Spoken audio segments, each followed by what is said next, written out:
Yo, welcome back, y'all. How y'all doing? Welcome back to another episode. As you can see here, it's a nice, beautiful winter wonderland. As you can see, I hope you enjoy it. We're at the twilight. The twilight. that word is ruined. We're at the twilight of the winter here on this day, on this beautiful day out here. Look how frozen that pond is. Look at how frozen that pond is. Beautiful, huh? I love it. Anyways, so I want to talk to you guys about we're doing another edition of the different types of personas, the prestige class. Okay, so today's episode is on the crab. And now, here's the thing. I want you, again, just a disclaimer. It's not going to be everybody. Everybody's different. We all have different facets of our personality. Nobody's going to be a single trope. At least most people are not. I would hope not. But some people are. Some people do fall into it. And that's just, it's rare. Let's put it that way. It's very rare. I hope you can see me okay. Can you see me okay in this dark? Whatever. We're talking about some dark stuff. The dark stuff we're talking about today is the crab. The crab is a combination of the sulker and the rat. Okay, this is a person who is he's basically the most toxic version of the doomer. And when I say he's toxic in, I mean, he or she, doesn't matter, but it's usually somebody who is wormy. It's not just the fact that they're toxic because they are manipulating or whatever. This is a person who is wormy. And if there's one thing I personally, my red flag, y'all know my big one is wormy people. I cannot stand wormy people. Speak your mind, okay? I don't need you to walk around tiptoeing, doing weird stuff. You're creeping me out. It's creepy. Stop doing that. How did this turn into a my own like gripe session? This, what really grinds my gears? No. The crab is somebody who pulls everybody else down. It's not somebody who's just unsatisfied with life, who's angry or sad or despondent. It's somebody who also needs other people to be pulled down with them. I've talked about the crab before. I'll put it in the description at some point. The crab mindset versus the sky mindset, where the person with the sky mindset has a more abundant mindset, and that's different than necessarily. It's not really different, but it's kind of different from the crab persona at the office, right? Because some people have an overall crab mindset about everything, so that kind of permeates their entire life. Versus some people are just the crab only at the office because they're despondent, they hate their job, but when it comes to other topics in their life, they're okay. They're otherwise quote unquote normal. And so one thing you have to keep in mind about the crab is it's somebody who needs to make everybody else black pilled at the office, doom pilled at the office. They need somebody to be down with them because misery loves what? They love company, okay? Misery loves company.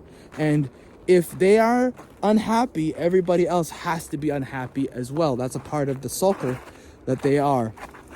And the attempts they'll do little things like they'll snitch about minor stuff, things that don't even matter, like everything. They don't care. There's no, they're like a ticking time bomb. They're ticking time bomb. Sorry, excuse me. There's no limit to the bad things that they do. They don't care. They are stuck there as far as they're concerned. If they do get fired, good. That's how they look at it. They're not brave enough to walk out the job, but they need everybody else to be as miserable as them. They kind of deep down, they kind of like it. They feel it. They enjoy it. They get a rise out of it. It's kind of disgusting, in my opinion. This is all my opinion, but this is all my experience. This is me experiencing this. And I went through, and again, I worked in multiple different offices, multiple different jobs, multiple different contracts across the country, across America. One was international. So this is, just keep that in mind. This is not a one place kind of thing. This is across the nation. This is happening. And it's been happening for a very, very long time, before even fast internet, because I was working before really fast internet. Okay.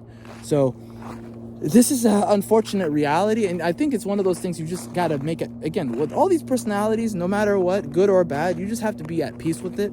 and equip yourself. This is knowledge to equip you to become somebody who can navigate the workplace in a very non-toxic, friendly kind of way, where you can move up in life and you don't have to like be bogged down by the negativity of life in general. So I don't want you to think of this as a like, oh my God, dude, they're all out to get me, it's over, bro. I want you to think of this as okay, well, this is how I'm gonna move in life. This is how I'm gonna engage this person. Don't get them in your team. Do the most you can. Do your best to get them not on your team. Push them off to somebody else. It's not your problem. Make sure that they're not your problem. This is somebody who sabotages because they need to be miserable. They will not work hard. They don't believe in it.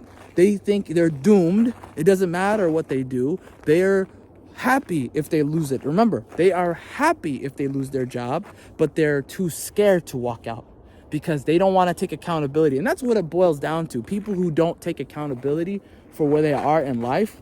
And it's a very dark thing. They'll use any excuse. It doesn't matter. They could literally be given everything in life. Everything. Okay? They could wake up with the golden goose and they will find a way to ruin it, and they will find a way to blame other people. They will not take accountability. That's just how it is. And I know everybody has experienced that person who ruins everything around you, and they're not like manipulating, they're just too wormy to do that. Like they actually don't have the social skills to manipulate people, because you need some sort of social skills to be able to be a manipulator, to be a cobra. To be a snake, you need to have some sort of social acuity, but they don't have that. That's you're dealing with the crab. They're the worst. That's why I wanted to talk about this combo. This combo is very deadly. They don't work well with almost everybody. They work well maybe with another cobra. Again, this is a person who can manipulate them. They probably work well with them. Everybody else they pull down. The sages hate them the most. That's probably the person they hate the most, is the sage, because they're trying to make things work. The believer is still suffering. They're falling apart. The merc probably hates them, but the merc kind of walks away. Like that's the problem with the merc, is when that happens, it's not a problem, but if you're a sage, if you're the leader, you're gonna lose your people. You're gonna lose the merc first. He's leaving. He's gonna see that and say, oh hell nah. Oh, no. I can't do this. That's literally what the merc does. He sees this thing and he goes, nah, bruh. I can't do it, bruh. I'm sorry, bruh. It's over, bruh. He vanishes. Ninja vanish. Gone. He's gone. He ain't coming back. Okay? And that's, it is what it is. You have to make amends with that. That's why I said get them up out of there. Get the crab up out of here. In fact, I should get that as a merch. We need to make that into a shirt. Get that crab up out of here. Get the bucket out of here. Kick that bucket out of here. That's the first person you need to trade, okay? Another thing about the crab is if you have 2 or more, your project is dead in the water. You can tell because they work cohesively well and they're commiserating really quickly. Sulkers don't even commiserate that quickly. They take a while to they look around, they kind of see who else believes what they believe. Because a sulker is like a dark believer, if you want me to be kind of frank with you. A sulker is a dark believer, so they need to field it and see if anyone else believes it, what they're believing. And if nobody bites, then they'll just sulk privately. They'll try to sulk privately. The sulker actually has some social acuity. They can read the room.